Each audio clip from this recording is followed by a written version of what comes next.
आइए जानते हैं आज की बढ़ती हुई बीमारियों के विषय में योग सूत्र क्या कहते हैं।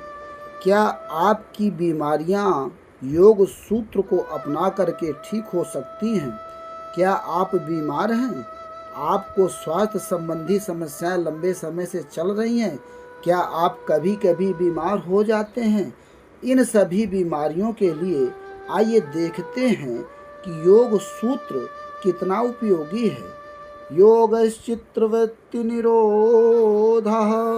इस सूत्र के अनुसार जो कहा गया है, मनुष्य के जीवन में आज का जो समय है उसमें बीमारियां जो उत्पन्न हो रही हैं मनुष्य के रजोगुण के कारण तमोगुण के कारण उसके शरीर में नाना प्रकार की व्याधियां उत्पन्न हो रही हैं।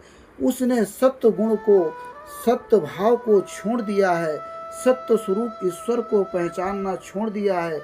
सत्य पारायण जो ईश्वर है उसका ध्यान, उसका चिंतन, उसका मनन अपने जीवन से हटा दिया है, तो मनुष्य बढ़ किधर रहा है?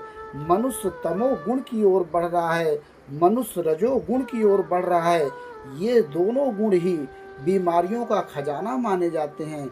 यानी इन गुणों का बैलेंस करते हुए मनुष्य को चलना चाहिए और लास्ट में इस सूत्र को लागू करते हुए योगश्चित्तवृत्ति निरोधः, यानी लास्ट में रजोगुण और तमोगुण को कंट्रोल करना चाहिए। उसका निवारण करते हुए हमें सतगुण की तरफ आगे बढ़ना चाहिए। जो मनोवृत्ति है, जो हमारी धारणा है, यानी एक क्रोध की धारणा, जल्दी हाई टेम्पर होना, शॉर्ट टेम्परी होना, गुस्सा करना और ज़्यादा अपेक्षा करना, रजोगुण हमें इस तरफ ले जाता है। बहुत ज़्यादा अधिक सुख सुविधाओं की तरफ भागना, ज़रूरत से ज़्यादा वस्तुओं का संग्रहण करना, ये कहीं ना कहीं जो है हमारे मनोवृत्ति को, चित्त वृत्ति को, जो रूपक चित्त है उसको कहीं ना कहीं मिथ्या पाखंडों में, प्रपंचों में फंसा देता है, जिससे हम देखते हैं कि हमारा जो चित्त है वो व्यथित रहता है, मन दुखित रहता है और परिणामतः जो रोग हैं वो उत्पन्न होने लगते हैं। इसलिए ये सूत्र ये कहता है कि यदि मनुष्य अपने जीवन में रज और तम गुण को निवारण करे, उसको कंट्रोल करे, तो कहीं ना कहीं उसके रोग और दुख पीड़ा निश्चित रूप से दूर हो जाएंगी। क्योंकि जो त्रिविध दुख है, आध्यात्मिक शरीर और आदि भौतिक शरीर, इस तरह से जो ये दो दुख है, आदि दैविक शरीर। आध्यात्मिक शरीर में क्या होता है, आप देखते हैं कि इस शरीर में ज्वर और विकार, संक्रमण, रोग, पीड़ा आदि उत्पन्न हो जाते हैं।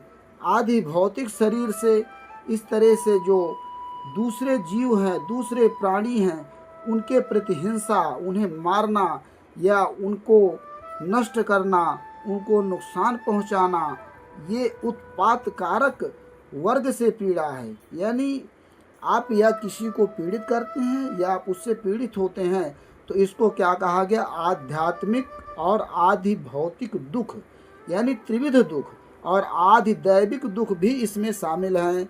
तो आधि दैविक दुख इसमें क्या हैं?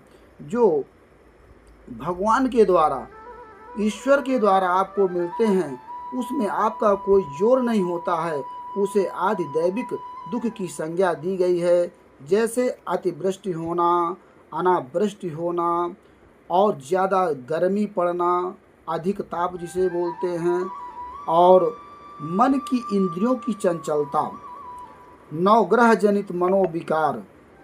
इस तरह से आप देखते हैं कि इनसे मुक्ति पा लेने का अगर कोई साधन है तो योग शास्त्र ही है।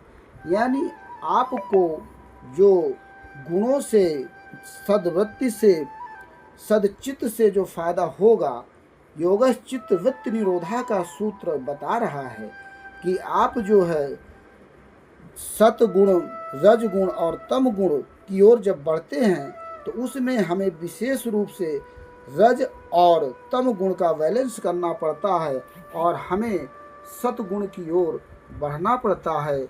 और ये सतगुण हमें जब प्राप्त होता है तब हमारा स्वास्थ्य अच्छा होने लगता है, हम स्वस्थ हो जाते हैं और इस आधि दैविक और आधि भौतिक आध्यात्मिक ताप से हमें छुटकारा मिल जाता है। ऐसे ही वीडियो सुनने के लिए हमारे चैनल को लाइक करें, सब्सक्राइब करें, शेयर करें। हर हर